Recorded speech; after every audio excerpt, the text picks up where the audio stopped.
Hello guys, thank you for tuning into Quantum Investing channel. This is your host Sarath Chalamcherla. In this video, we're going to talk to guests.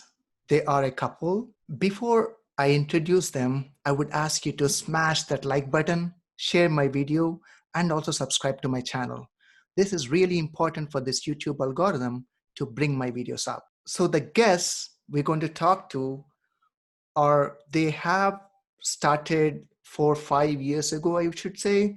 Initially, they had a little bit of failures, but with proper guidance, team, and effort together, they are in a great success path right now. Their area is mobile homes and mobile home parks. They buy mobile homes from auctions and different sources.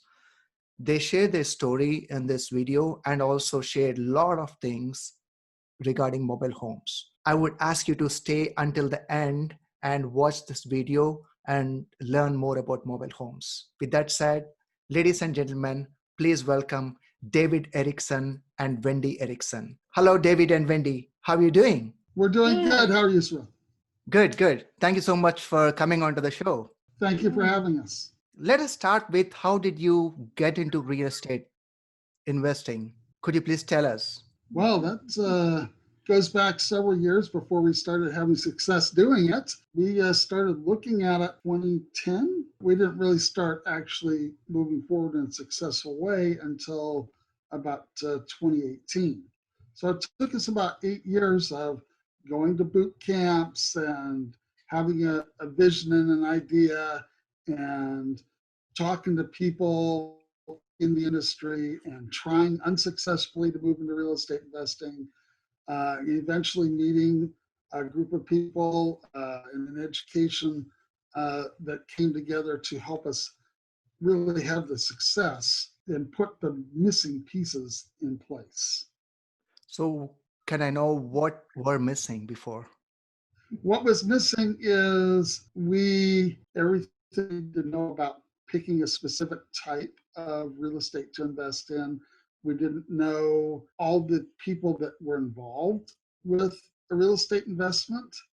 We knew like 9 out of 10, that one person that we were missing.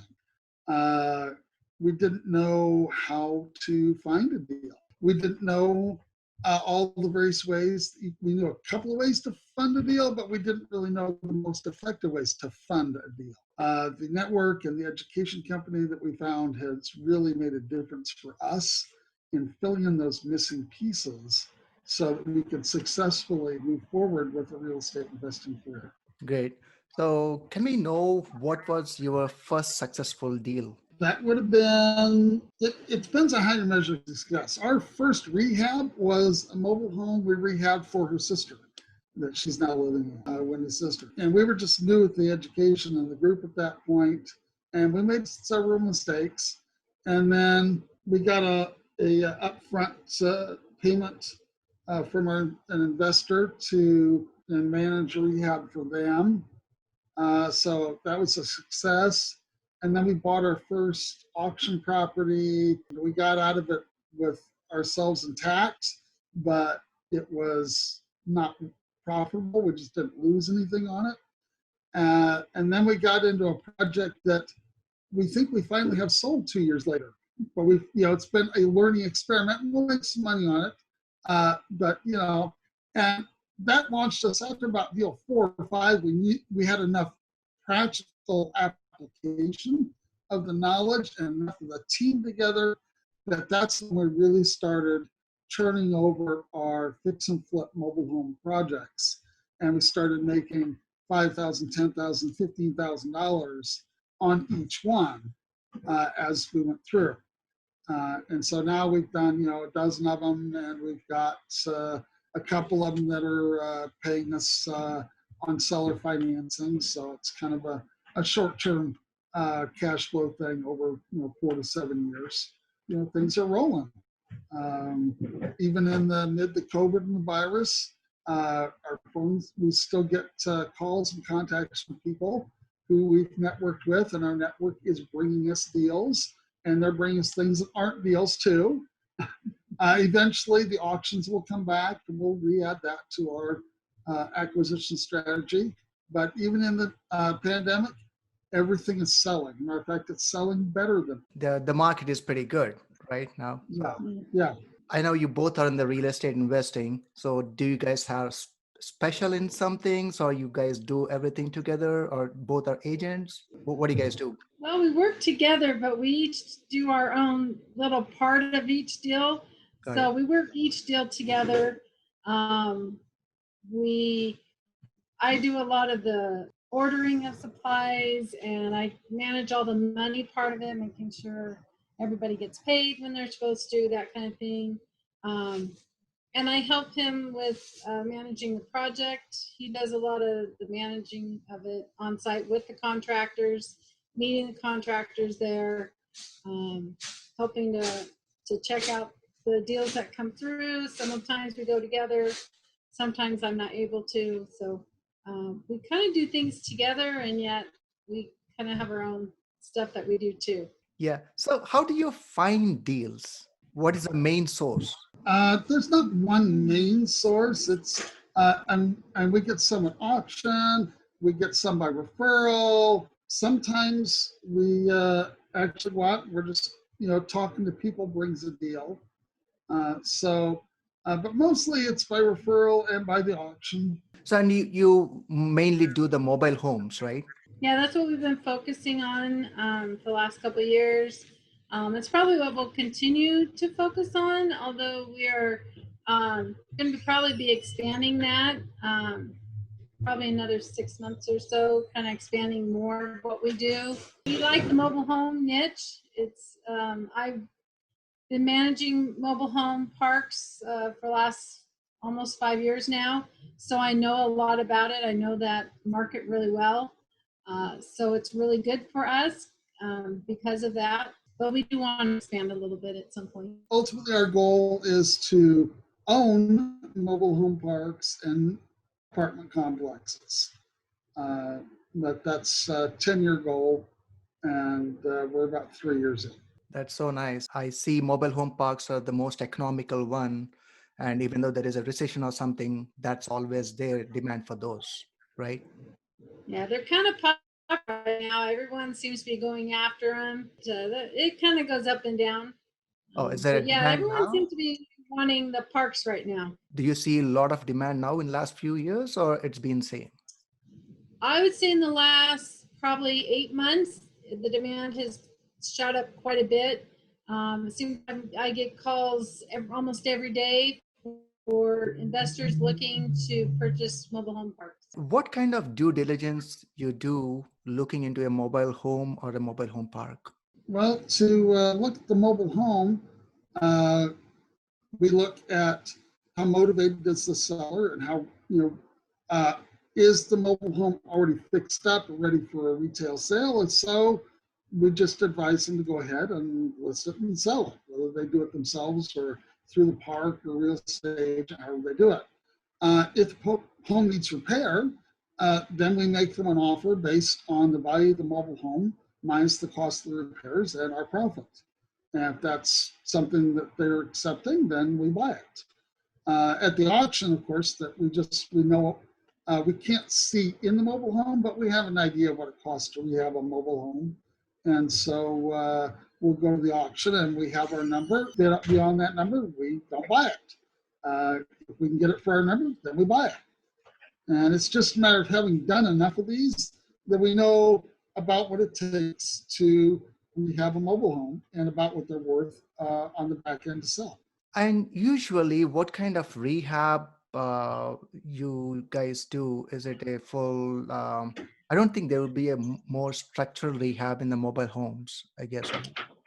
Or No, there's not usually structural. Usually we do a lot of refinishing of tubs, countertops, sinks.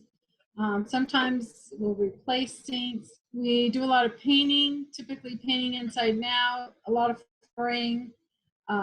Sometimes we'll do light fixtures, kind of updated a little bit and that kind of thing. Sometimes we'll paint the cabinets or upgrade. We don't usually replace a lot of things other than flooring. because mobile homes, the price value isn't real high. So you have to be real careful on what you're actually replacing versus kind of sprucing up, making it look better, bringing more usefulness back into whatever it is kind of thing. Now, we also do a lot of the things you don't see. We'll replace the water heater, fix the air conditioning and heating, fix the plumbing.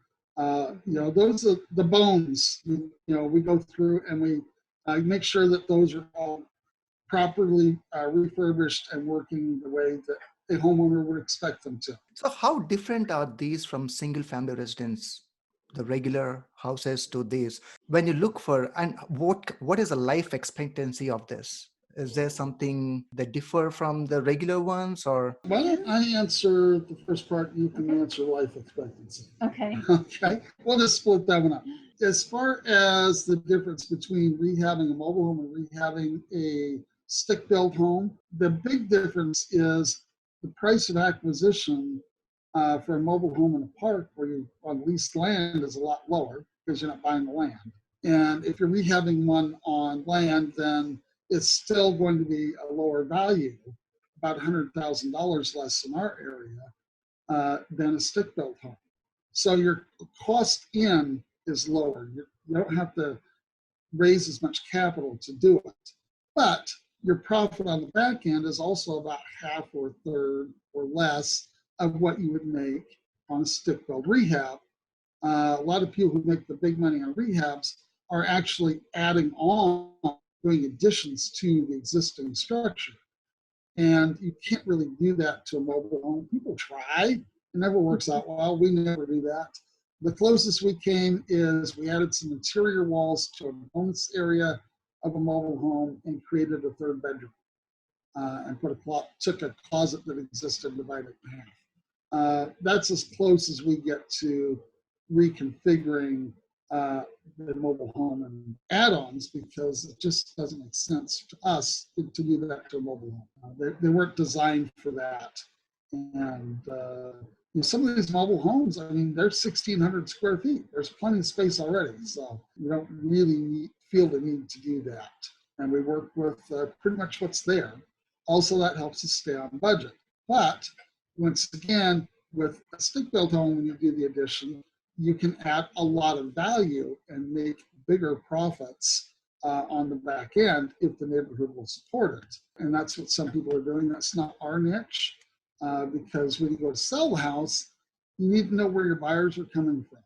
We know when we sell the mobile home where to look for our buyers, where to let them know that this is available. Whereas if you're selling a high-end luxury home, that's a completely different buyer's pool. And you really need to understand that niche before you go into it. Typically, a mobile home itself is going to last you about 40 years. You can, and usually within about 20 years, you want to redo the inside, repaint it on the outside, those kind of things. Mobile homes can last a lot longer if you keep them up on the outside. If you don't do your painting on a regular basis, you're going to have a problem because it's going to wear down. The biggest thing with mobile homes is that a lot of the rules changed mid to late 70s, and that's where mobile homes started to change.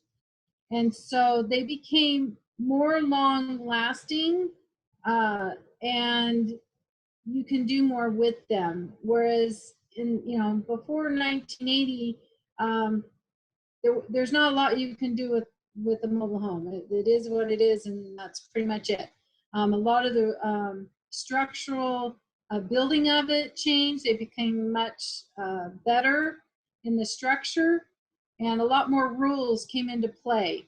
And so you can do a lot more with them now than you couldn't before. And so really what you're looking for is late 80s, 1990s, or even early 2000s. Those are the ones that are really the ones that you want to rehab and resell, because they have a lot of resale value in them if you rehab them. Anything older than 1980, you can't really rehab. They're just too old, and there were no rules before that and how they were built, and so they're not worth anything. Even if you try and rehab them, they're just not worth anything. You want to make sure you're getting the right age of the home, and so that you can build value when you do your rehab, so that you can sell it for a good profit. How strong are these? Are they kind of the regular ones, like let's say in the east side and all that, there are like tornadoes and a lot, right? Different states, depending on the location. Do they withstand, or are they comparable with the regular houses, the strength and the structural strength and all that? The newer ones are, yes. Anything older than 1990, not really. The new rules started to come into effect in the late 70s, but the real good building of them really didn't come into real good play until the 1990s, and they've just gotten better and better. So yeah, they can withstand a regular house can if it's secured properly, like it should be, and you keep it up just like a regular house. You have to keep up your regular house. You have to keep your roof good. You have to do those kind of things just like you would in a regular house. So yes, they can be if you get the right age. Got it. I always have this question. So usually in mobile home parks, you pay rent for the land and where you put your mobile home in the spot, right? Are they mobile? Like, are they really mobile? Like, can we move the houses from there? What are the dynamics? Well, you can. It's very expensive to do so. Once it's set pretty, most mobile homes, once they're set, you can move them, but it's very difficult and it's very expensive to do so. Most people aren't going to move it once you have it set in a park or anywhere, just because it's not like it's an RV where it's always on the wheels. It's not on the wheels. Once they set it, those wheels come off on a manufactured home, so it's not ready to just drive off like an RV. But You we can have still to, move it, but it's a permanent yeah, structure kind, but we can still move it. yeah. Got it. So it would take a lot to do that, but it still is available if you want to do it, but most people don't, just because of the cost. And I see two kinds. One is they set on the ground and they are elevated with a skirt kind. So what is the difference? The ones that you see on the ground, you can walk into, which makes them more accessible for people with mobility issues. And so you'll see that a lot in parks that are dedicated to 55 and plus. And the ones that have the skirting, it's much less expensive to install that way. And you can get some very nice looking skirting. But you do have the issue of you need a ramp or stairs or something to get up to the level of the doorways. yeah, that's really the only difference. There isn't a whole lot of change other than that. Is just getting into it how you want it. They actually have some skirting that looks like rocks, so it kind of looks like a stone around your home, as if it was a stick-built house. So they do have some, they have the plain ones, but they have some nice decorative ones too. If you want something And you like can that. go with wood. If you have wood siding, you can have a matching wood skirting, and you can do that. Another difference is if you have a awning covering for your walkways and your cars, usually matches up with the roof line, and so it's going to be lower on a ground set house. Whereas if you have the steps, you'll have a little more height available for that, which is helpful if you have a taller vehicle. It's not that you can't put a higher awning on a grand set house, but they'd really have to tie it down extra because the wind would whip in underneath.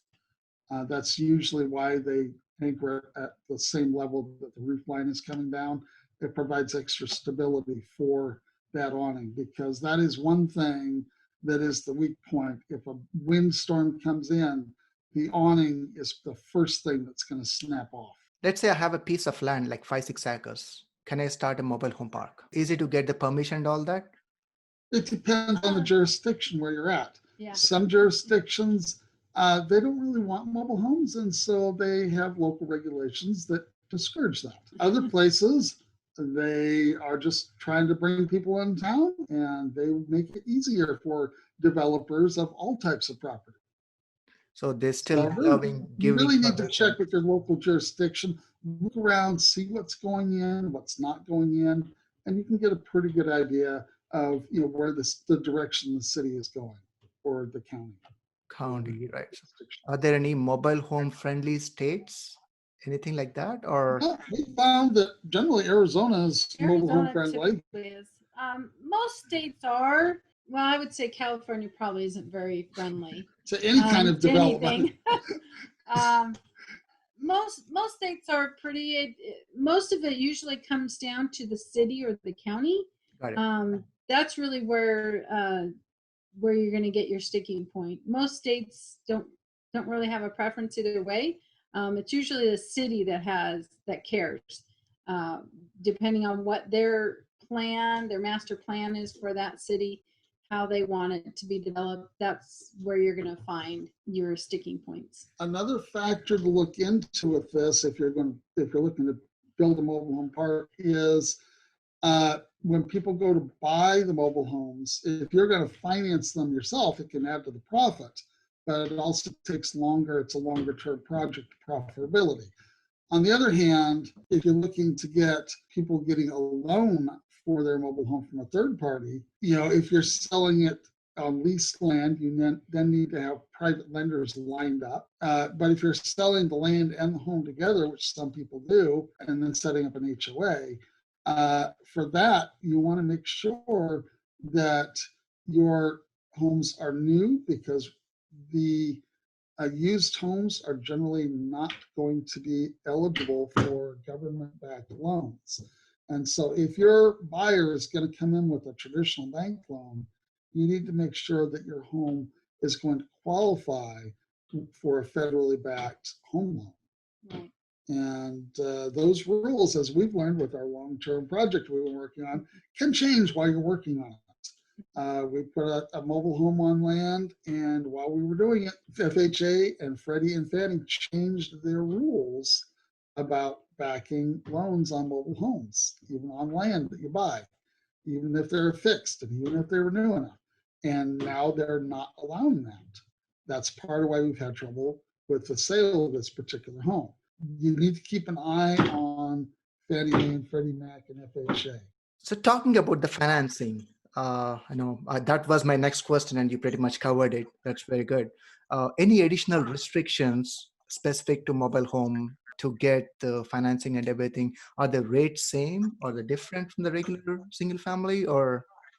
Yeah, they are going to be a little bit higher if you're not able to get a traditional loan. If you do have to go outside, there are companies out there that do it, but they are a little bit higher, usually about anywhere from 3 to 8 points, or not points, interest percent higher typically than your traditional. So when rates are around percent, you're looking at probably around 6 or more, depending on credit and things like that. But it is a little bit higher because it is riskier for them, and typically terms are much shorter. So instead of a 30-year loan, you're getting anywhere from a 6-year loan to a 20-year loan. Most loans are 6 to 15.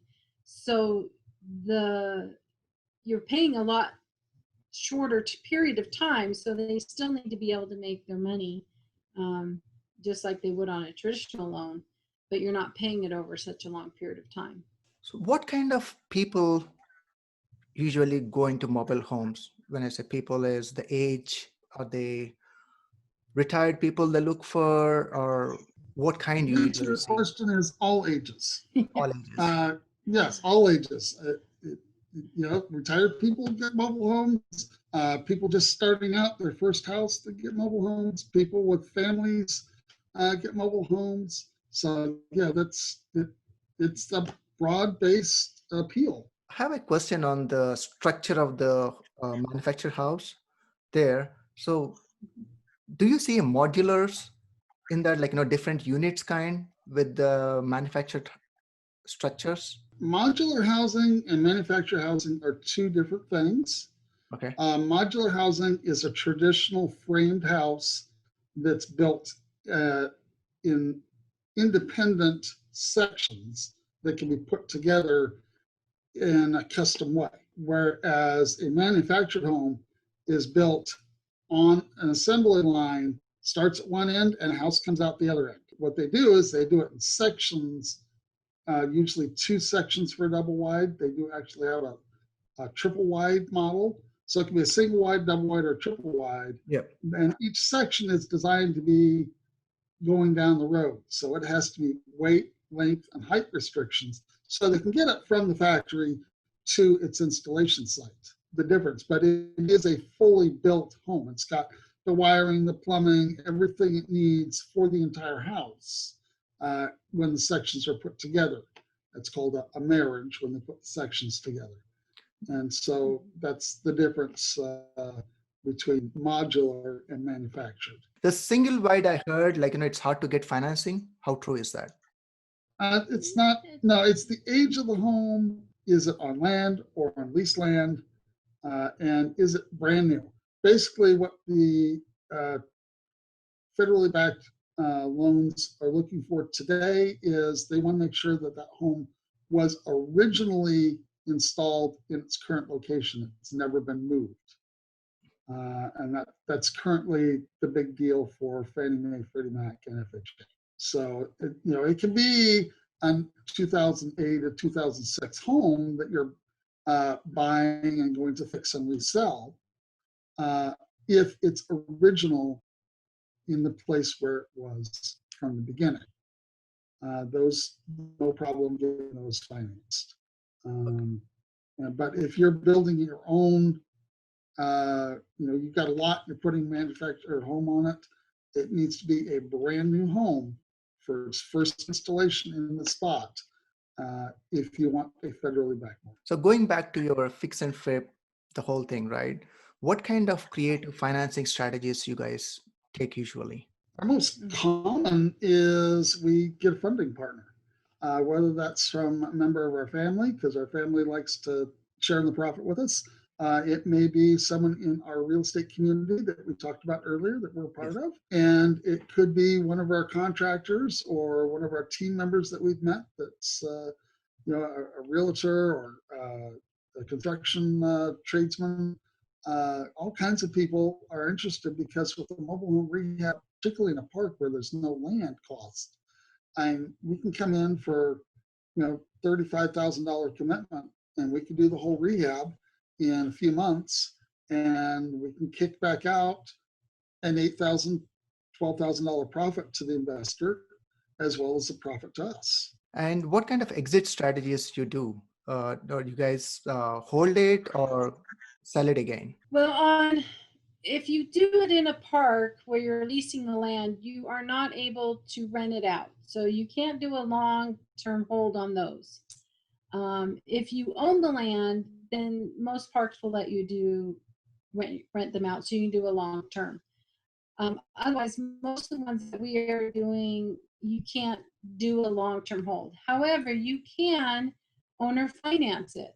So you can have them put a certain amount down. You can do the financing yourself. You get the interest rate. You set the terms, and they're still on title for the home, so they still own the home.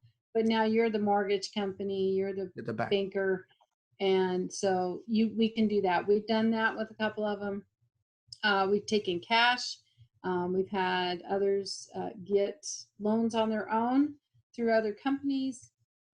So those are some of the ways that we sell the homes. Great. With the COVID situation and everything, right? There is a possibility. I know the market is going up, still going up. Everybody is buying it.